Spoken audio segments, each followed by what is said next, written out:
This is number 10 on our list, the Great Panjandrum. Britain's most absurd battlefield invention.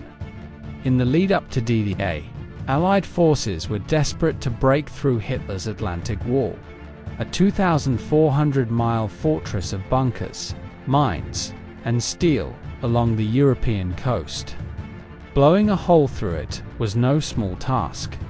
So British engineers at the Directorate of Miscellaneous Weapons Development, yes, that was the real name, got creative. One idea stood out for just how wildly impractical it was. They called it the Great Panjandrum. It looked like something straight out of a child's nightmare. 2 giant wooden wheels, each over 10 feet tall, connected by a long axle packed with over 4,000 pounds of high explosives. The plan? Attach dozens of cordite rockets to the wheels, light them up, and launch this death cart from a landing craft straight onto the beach, where it would barrel toward enemy fortifications and explode on impact. There was no steering mechanism, no remote control, no brake. It was a giant, unguided explosive wheel of chaos. The first test took place on a beach in Devon, England. A small crowd of military officials, scientists, and observers gathered to watch the new secret weapon in action. What they saw instead was a mechanical disaster. The Panjandrum wobbled violently from the moment the rockets ignited. It veered off course, spinning erratically, and shedding rockets like a firework gone wrong. Then it crashed into the sand and exploded, but not in the way it was meant to. Undeterred, the engineers made improvements. They added more rockets, tried to guide it with steel cables, and even strapped a steering wheel to a dummy named Commander Crab, as a joke. Each test ended in failure. The cables snapped, rockets misfired. The device careened wildly across the beach, nearly striking onlookers. In one infamous test, the Panjandrum made a beeline for the Admiral's viewing stand. Senior officers dove for cover as the rockets exploded in all directions.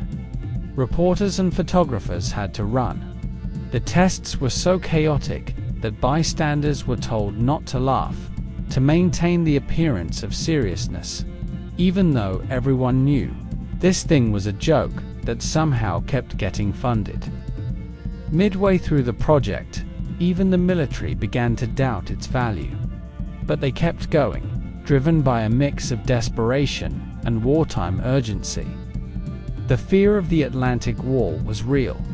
So was the hope that a wild, unpredictable invention like this might succeed where traditional methods couldn't. If you're enjoying this countdown of World War II's strangest moments, make sure to subscribe so you don't miss what's coming next. The farther we go, the weirder it gets. Ultimately, the Great Panjandrum was quietly shelved. It was never deployed in combat. No soldier ever saw it rolling up a beach in Normandy. It was a perfect example of how war fuels innovation and absurdity in equal measure. And while it never saw battle, the Panjandrum did leave a mark, as a cautionary tale of what happens when enthusiasm outpaces practicality.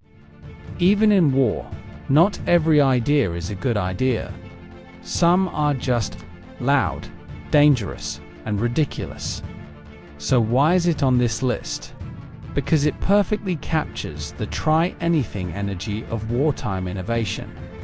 In an era that gave us bouncing bombs and jet-powered planes, the Panjandrum stood out as a rolling monument to how far people were willing to go to break the enemy's line, even if it meant almost blowing up their own side in the process. This is number 9 on our list, the Ghost Army, an entire unit that fought with rubber tanks and recorded sound effects. In 1944, as Allied troops pushed through Europe after D-Day, a secret American unit began deploying behind enemy lines. But they weren't there to fight. They were there to pretend to fight, using nothing more than stagecraft, sound design, and inflatable props, officially known as the 23rd Headquarters Special Troops.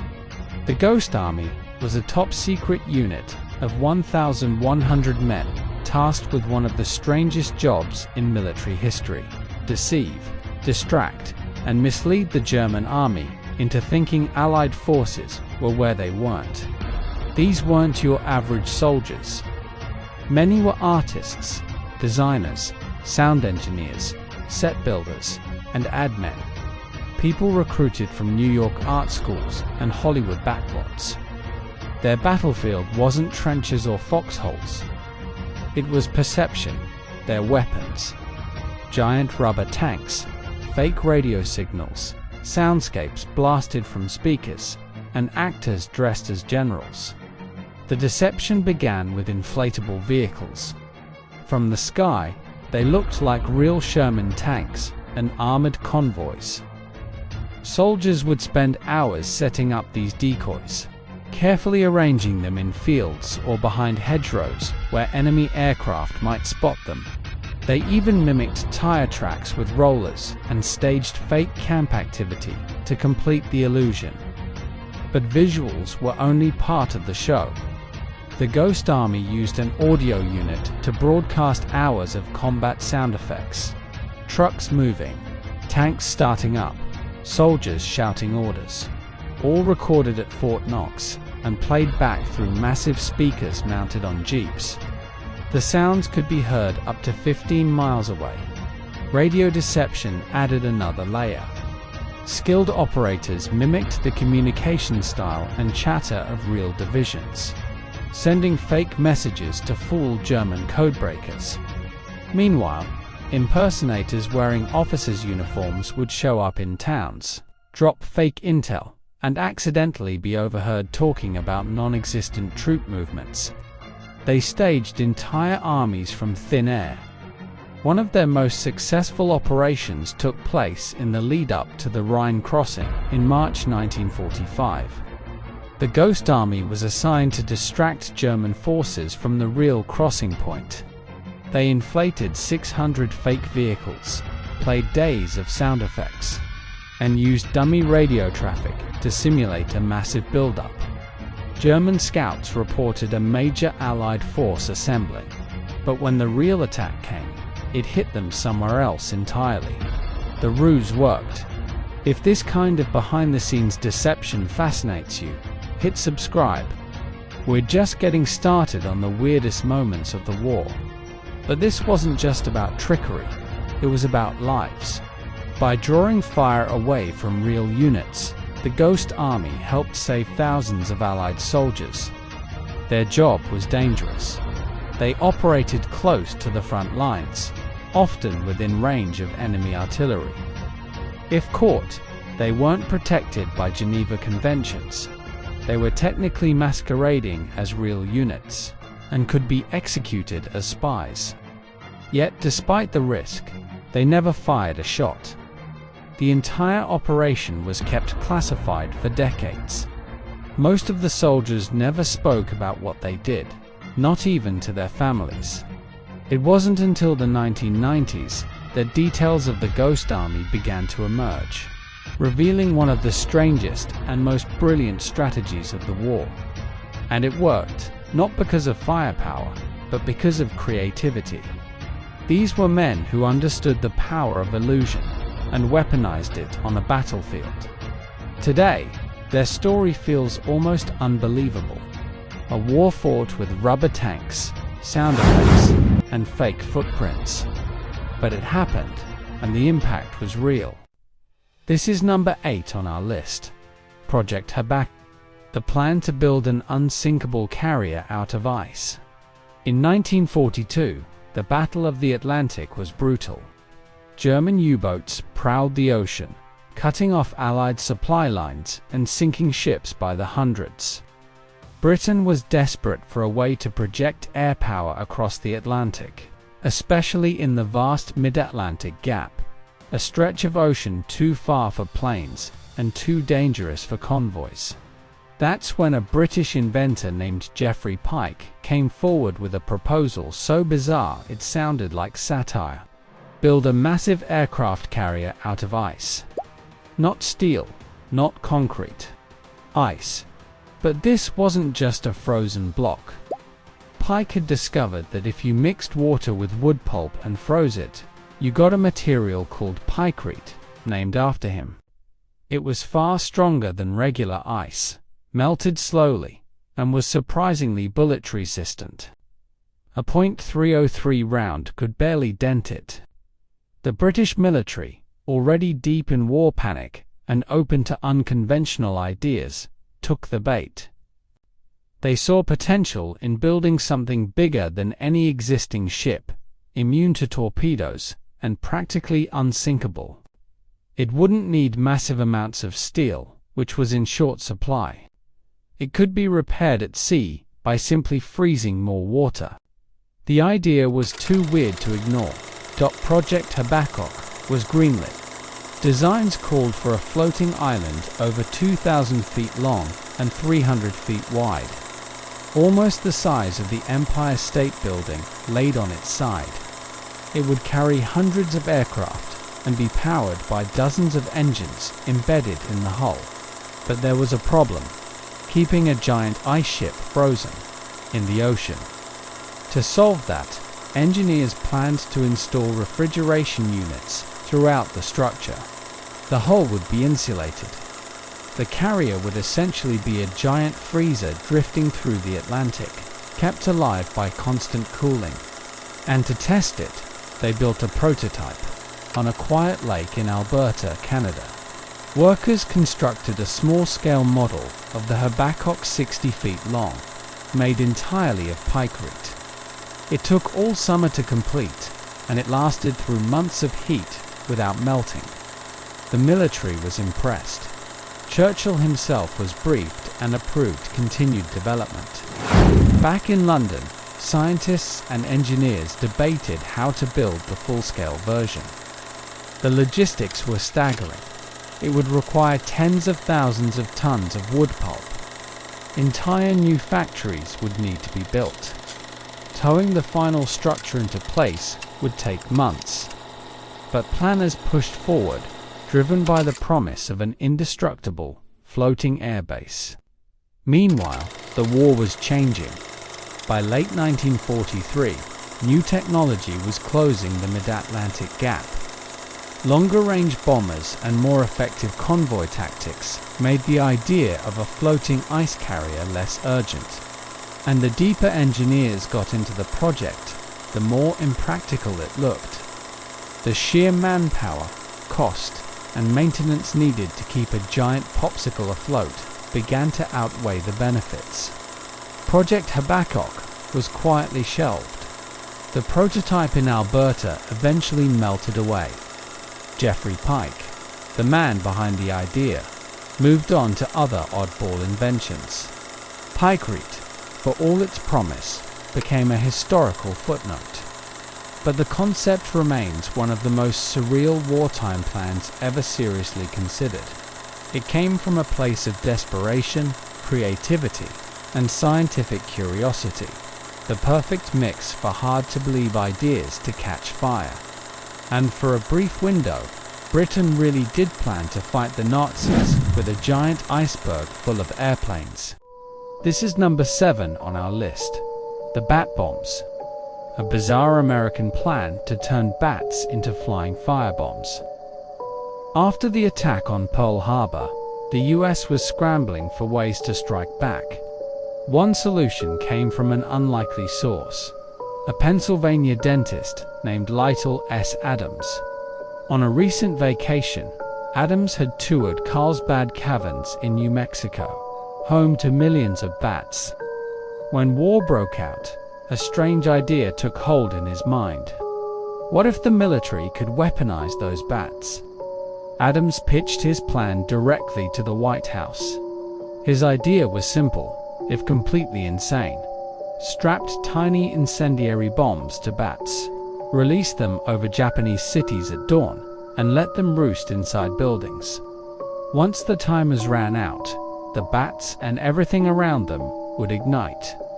Since most Japanese homes were made of wood and paper, the damage could be catastrophic. FDR was intrigued. Incredibly, the military didn't just approve the idea.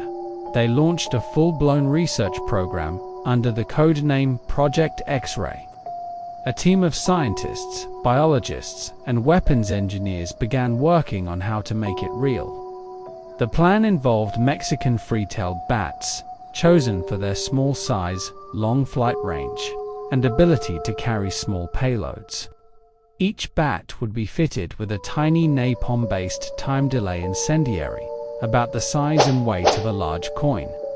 Then they'd be loaded into canisters and dropped from high altitudes. Here's how it was supposed to work. A single bomb casing would contain over 1,000 hibernating bats, stacked in small trays. Once released, the casing would deploy a parachute. The trays would eject, and as the bats warmed up mid-air, they'd awaken, fly off, and look for dark corners to hide, mostly inside wooden structures. Hours later, thousands of fires would erupt across a wide area, without a single bomb dropped on target. The military built test ranges in California and New Mexico. They froze bats into hibernation, attached timed explosives, and began testing the drop systems. But things quickly went wrong. In one test, a batch of armed bats escaped prematurely and roosted under a fuel tank at the Carlsbad Army Airfield. The result, the entire airfield went up in flames. Another test accidentally set fire to several barracks. Despite the mishaps, results were promising, too promising for the military to ignore. Top brass estimated that bat bombs could cause more destruction per dollar than conventional bombing. Plans were even drawn up to mass-produce the incendiaries and outfit bombers with bat deployment pods. But then something happened that killed the project almost overnight: the Manhattan Project. With nuclear weapons nearing completion, the military no longer needed unconventional firebombing strategies. Project X-Ray was cancelled in 1944 before ever seeing combat. Adams, the dentist who started it all, remained convinced that his bat bombs could have ended the war without the atomic bomb. In hindsight, it's hard to say if it would have worked at scale. The concept was wild, almost cartoonish, but grounded in basic logic. Use nature's instincts against the enemy. Let the bats do what bats do best: hide in buildings, and then ignite. For a short window during World War II, that idea was taken deadly seriously. Engineers built it, soldiers tested it, and somewhere in a government lab, someone figured out how to mass-produce tiny napalm backpacks for flying mammals. It never dropped on Japan, but it proved that in war, desperation breeds some of the strangest inventions imaginable. This is number 6 on our list: exploding rats. A sabotage plan so odd it terrified the Germans. By 1941, Britain's Special Operations Executive, the SOE, was knee-deep in covert sabotage missions. Nicknamed Churchill's Secret Army, this shadow organization wasn't looking to win battles with tanks or bombers. Their war was silent, subversive, and creatively destructive. Their weapons were disguised as lumps of coal, tins of peas, and in one case, rats. Yes, rats. Dead ones. The idea was simple. Take a real rat carcass, fill it with plastic explosives, and stitch it up like nothing had happened. Then drop it near coal piles or boiler rooms in Nazi-held territory. The expectation was that a German worker or soldier would find it, assume it was just a pest that got into the coal supply, and toss it into the furnace. Boom. The blast wouldn't level a factory, but it didn't have to. It could rupture a boiler, start a fire, or cause enough damage to halt operations and raise suspicion. And more importantly, it would inject paranoia into every German industrial site. From then on, every lump of coal, every dead animal could be a trap. The SOE's plan was to airdrop small crates of these rats over occupied France, Belgium, and Germany. Each rat was packed with plastic explosive and a time delay fuse. They were designed not just to explode, but to send a message. Nothing, not even vermin, was safe from sabotage. The plan never made it to full deployment. The very first shipment of these deadly rodents was intercepted by the Germans. Dozens of explosive-packed rats were laid out before Nazi intelligence, and they had no idea what they were looking at. The horror of it wasn't just the explosive power. It was the concept of the Nazis. It was grotesque psychological warfare. British agents were turning literal trash into bombs. If rats could be weapons, what else could be? And that's when the SOE's weird little idea became unexpectedly effective, without a single rat ever exploding. The Germans launched a massive cleanup campaign. They ordered inspections of coal bunkers, storage yards, factories, and transport depots. They had to be sure there were no more hidden rat bombs waiting to be burned. They diverted resources, delayed shipments, and funneled manpower away from the war front, all because of one intercepted crate. The SOE considered it a success. Their goal wasn't just destruction, it was disruption. The mere threat of an exploding rat had done the job. Even within the SOE, exploding rats became infamous. It was part joke, part legend, a reminder of how unconventional warfare could break an enemy's rhythm without ever firing a bullet. And it fit the mindset of the time. Britain was outnumbered, outgunned, and facing a brutal war machine. So they got weird. They weaponized imagination. They made the mundane terrifying. To this day, exploding rats remain one of the strangest weapons ever conceived. They never exploded, they never killed anyone, but they rattled the nerves of a Nazi war machine obsessed with control. In that sense, they did exactly what they were designed to do. This is number 5 on our list. The Japanese balloon bombs, a silent weapon that floated across the Pacific to strike North America. In late 1944, Japan launched a strange and deadly experiment, one that aimed to strike fear deep into the American homeland without ever sending a soldier. Their weapon, a hydrogen-filled paper balloon carrying explosives, riding the wind. It was called the Fugo balloon bomb. The Japanese knew they couldn't send bombers across the Pacific, but they could exploit something else, the jet stream. Discovered by Japanese meteorologists, this fast-moving air current flows from Asia to North America at altitudes around 30,000 feet. If they could release balloons high enough, the stream would carry them thousands of miles, silently, to targets across the US and Canada. So they built over 9,000 of them. Each balloon was about 33 feet in diameter and crafted from mulberry paper glued together by hand. Beneath the balloon hung a payload system, incendiary bombs, anti-personnel explosives, and a complex ballast release mechanism triggered by barometric pressure. It was designed to keep the balloon at altitude day and night, adjusting for temperature and dropping sandbags as needed. They launched the first wave in November 1944. The balloons took 3 to 5 days to reach North America. Many failed, crashing into the ocean, but hundreds made it. Reports began trickling in. Unexplained explosions in remote forests. Strange white balloons spotted in the sky. Fragments of Japanese writing found in Oregon, Wyoming, Montana, even as far east as Michigan. Most balloons caused minimal damage. but one was deadly. On May 5, 1945, near Bly, Oregon, a Sunday school teacher named Elsie Mitchell and 5 children were on a picnic. One of the boys spotted what looked like a weather balloon tangled in the trees. As they approached, the bomb detonated. All 6 were killed instantly. They remain the only known US casualties from an enemy attack on the continental mainland during World War II. Incredibly, the US government knew about the balloon bombs early on, but imposed a media blackout.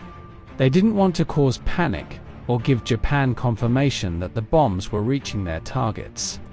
The Japanese, receiving no feedback, assumed the plan had failed and eventually stopped the campaign in April 1945. By then, over 300 balloon bombs had reached North America. If you're finding this countdown eye-opening, don't forget to subscribe. We're heading into the final 4, and they're truly wild. The real goal of the Fugo bombs wasn't mass destruction. Japan hoped to start forest fires, disrupt transportation, and divert American resources. In that sense, the impact was limited, but the psychological effect was real.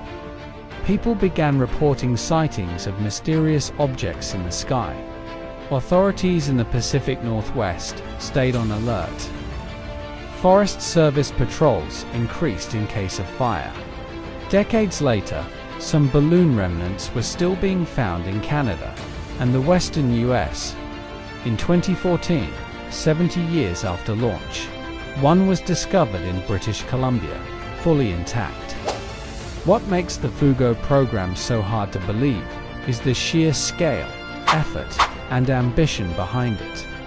Thousands of handcrafted balloons, launched from secret bases, drifting silently across an ocean, guided only by wind and physics, all to reach a continent the Japanese military would never set foot on. It was the first intercontinental weapon in history. And while it failed to alter the course of the war, it showed that even in an age of tanks and bombers, the wind itself could carry death. This is number 4 on our list. The Siege of Leningrad. A starvation so brutal that bread was baked from sawdust. In September 1941, Nazi Germany began a siege unlike anything the world had seen. Leningrad, now St. Petersburg, was encircled by German and Finnish forces in a military stranglehold designed not to conquer the city, but to starve it to death. What followed was 872 days of relentless hunger, bitter cold, and desperation. More than 2.5 million civilians were trapped inside the city with no reliable supply lines. As the railroads were cut off and roads bombed out, food stores dwindled to nothing. Within weeks, rations dropped to just 125 grams of bread per day, less than a single slice. And even that wasn't really bread. To stretch supplies, bakeries began mixing flour with anything remotely edible: ground-up pine needles, wallpaper paste, cottonseed cake, and most infamously, sawdust. Literally, wood shavings, sifted and boiled into paste, then baked into gritty, tasteless loaves. The bread crumbled to dust. It caused intestinal blockages, but it kept people alive barely. During the winter of 1941-42, temperatures dropped below -30 degrees Celsius. Fuel ran out. Pipes froze. People burned books, furniture, even wallpaper scraped from the walls just to generate heat. Corpses froze in the streets. Rats were hunted for food. Pets disappeared. Civilians wandered the streets in slow motion. Skin stretched thin, eyes sunken, ribs visible through threadbare coats. Entire families starved in silence. Cannibalism, once unthinkable, crept in. Soviet records would later show that over 2,000 citizens were arrested for eating the dead, or worse. But the city didn't surrender. Factories kept running. Workers showed up for shifts, even as they collapsed from malnutrition. Symphony orchestras played 2 empty freezing halls. In August 1942, the starving Leningrad Radio Orchestra performed Shostakovich's 7th Symphony, written for the besieged city, as artillery thundered in the distance. Even during the worst days, the people of Leningrad resisted, not with weapons, but with willpower. The only lifeline was the Road of Life, a supply route carved across the frozen surface of Lake Ladoga. Trucks drove across the ice at night, headlights off to avoid German bombers. Many plunged into the black water below. Others were shelled as they crossed. But they kept coming, delivering flour, medicine, and hope, and evacuating the weakest. By the time the siege ended in January 1944, over 1 million civilians had died, some from bombs and bullets, but most from cold, hunger, and disease. It remains the deadliest siege in human history. What makes it hard to believe isn't just the duration or the scale of suffering. It's the fact that the city endured. Leningrad never fell. In the face of engineered starvation, its people held on baking bread from sawdust, risking their lives for a single potato, choosing resistance over surrender, even when death was certain. In a war full of atrocities, the siege of Leningrad stands apart as a case where survival itself was an act of defiance. This is number 3 on our list. Operation Vegetarian. A chilling plan to starve Germany with anthrax-infected cattle feed. In 1942, deep in the English countryside, a biological weapon was being prepared. One so destructive, it could have altered the course of the war and left swaths of Europe uninhabitable for generations. The idea was born from desperation. With Nazi Germany still in control of much of Europe, and conventional bombing showing limited impact on the German food supply, British scientists proposed something darker. Cripple the Reich not by targeting soldiers, but by destroying its agriculture, and letting hunger do the rest. The plan was simple in design, terrifying in scope. Britain would manufacture millions of small cattle feed cakes, compressed discs made of linseed oil and bone meal, that looked and smelled like normal livestock supplements. Each one would be laced with highly potent anthrax spores. Once dropped from planes over rural Germany, they'd be eaten by cows, pigs, and other farm animals. The infected animals would die agonizing deaths within days. But the real horror would come next. Anyone who butchered, processed, or consumed the meat from those animals would be exposed to the spores, potentially triggering a massive epidemic. The goal wasn't just to kill livestock. It was to wipe out the German food chain. No meat, no milk, no safe protein. Massive starvation, economic collapse, and an overwhelmed medical system would follow. To test the weapon, the British selected a remote island off the coast of Scotland, Gruinard Island. In 1942, scientists from Porton Down, the UK's top chemical and biological weapons lab, brought sheep to the island and exposed them to aerosolized anthrax. The results were conclusive and horrifying. Every animal died within days. The island was immediately sealed off. It would remain uninhabitable for over 40 years due to spore contamination. By 1944, Britain had mass-produced over 5 million anthrax cakes and stored them in boxes labeled for aerial deployment. They were waiting for the signal, but the order never came. As the tide of war shifted in the Allies' favor, especially after D-Day, the need for a scorched-earth biological attack began to fade. There were also growing fears of blowback. If the winds shifted, anthrax could drift back toward Allied lines. Worse, it could spark retaliation from Germany in kind.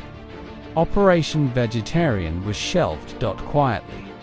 Permanently, the stockpiles were ordered destroyed. Gruinard Island, still toxic, was left fenced and off-limits for decades. It wasn't fully decontaminated until 1990, when topsoil was removed and soaked in formaldehyde.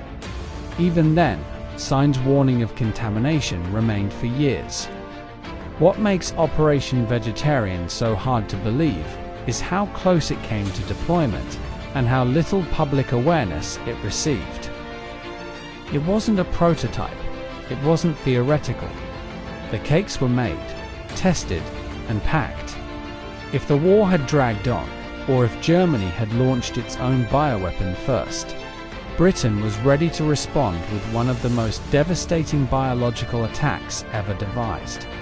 This wasn't about winning battles. It was about destroying the foundations of civilian life: food, water, safety. It showed just how far the war had pushed moral boundaries. In the darkest moments of World War II, even cows became targets in a war of total destruction. This is number 2 on our list: the dancing goats of Stalingrad. A bizarre morale stunt in the middle of one of history's bloodiest battles. The Battle of Stalingrad was a nightmare. Between August 1942 and February 1943, the city became the center of a brutal, grinding fight between Nazi Germany and the Soviet Union. Nearly 2 million soldiers and civilians were killed, wounded, or captured. The streets were reduced to rubble. Buildings collapsed into ash. Temperatures dropped below -30 degrees Celsius. It was hell on earth. In the middle of that chaos, a Soviet division stationed near the Volga River did something so strange. It sounds like a hallucination. They trained goats to dance and put on shows for exhausted soldiers. Official Soviet records mention the 284th Rifle Division, tasked with holding a ruined industrial zone under constant German shellfire. Days were spent in bunkers, nights were broken by snipers and bombing raids. Food was scarce, spirits were worse. One officer, possibly acting on orders from a political commissar, proposed a wild solution to boost morale: bring in animals, specifically goats. They found 2. Nobody knows exactly where they came from. Some say they were scavenged from a nearby farm, others that they were bartered from civilians. The goats were named Masha and Dasha, and someone had the bright idea to train them. Not for hauling supplies or meat, but to perform. With patience, repetition, and a lot of leftover crumbs as treats, the soldiers taught the goats to rear up, twirl in circles, and march in unison. Soldiers cheered, officers laughed, and soon, during breaks in the shelling, small impromptu shows were held. The Frontline Goat Theater, they jokingly called it. Word spread, other units sent scouts to see the performances. Rumors circulated that even a general stopped by during a lull to witness the dancing goats of They became a weird, beloved symbol of absurd survival, something pure and ridiculous amid the filth and death. But this wasn't just comic relief. In a battle where most soldiers died anonymously, morale was everything. Men clung to routine, rituals, and inside jokes as ways to stay human. Singing, poetry, crude puppet shows, and yes, goats dancing in bombed-out factories became lifelines to sanity. And Masha and Dasha danced on, even as the city burned around them. By the time the Soviet counteroffensive turned the tide and surrounded the German Sixth Army, Stalingrad had become the symbolic turning point of the war. But for the men who lived through it, victory didn't erase what they'd seen. Years later, surviving veterans recalled those 2 goats, not just as a curiosity, but as a defiant memory. a reminder that even in the ruins of one of history's worst battles, people still found room to laugh. What happened to the goats? That's unclear. Some say they were killed by a stray shell. Others claim they lived through the war and were kept as mascots. The truth may never be known. What we do know is this: in the most unlikely of places, during one of the darkest chapters in human history, 2 goats performed for a crowd of starving, freezing, half-broken men, and gave them a reason to smile. This is number 1 on our list: Hitler's superweapon delusions. Fantastical projects that wasted time and lives.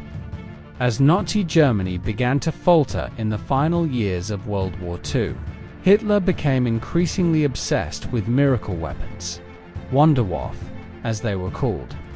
These wonder weapons were supposed to reverse the tide of war, crush the Allies, and deliver a final, decisive victory.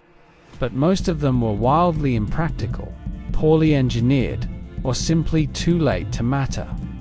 And yet, the Nazis kept building them.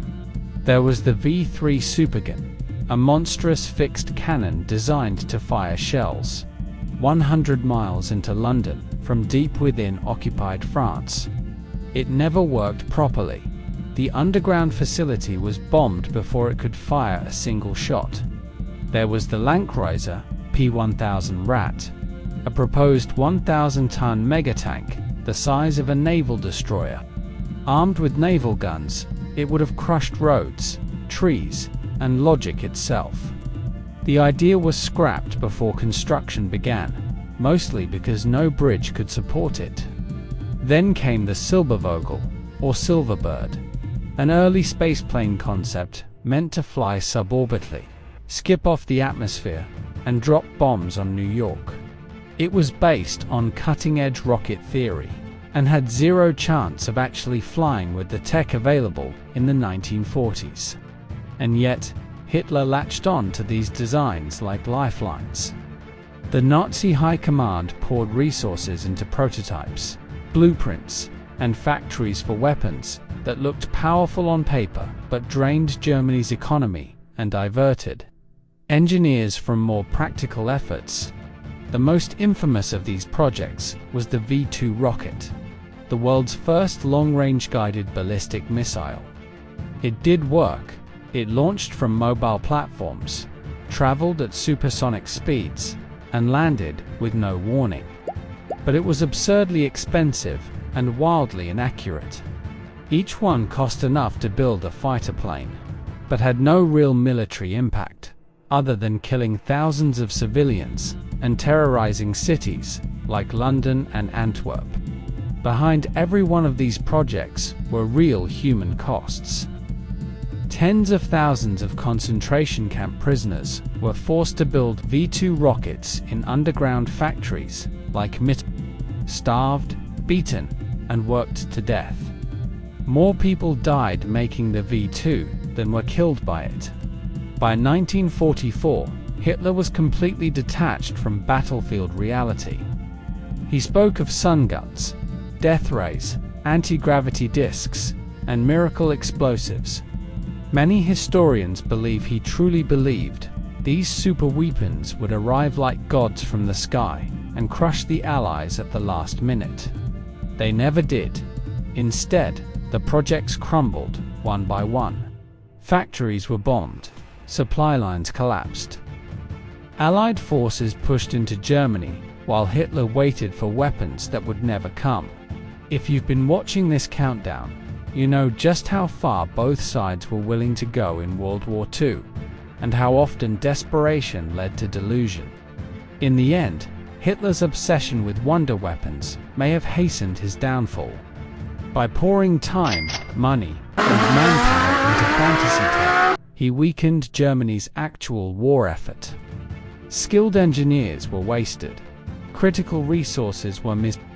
The war machine slowed, while its leader dreamed of impossible machines. Wunderwaffe became a symbol not of power, but of denial.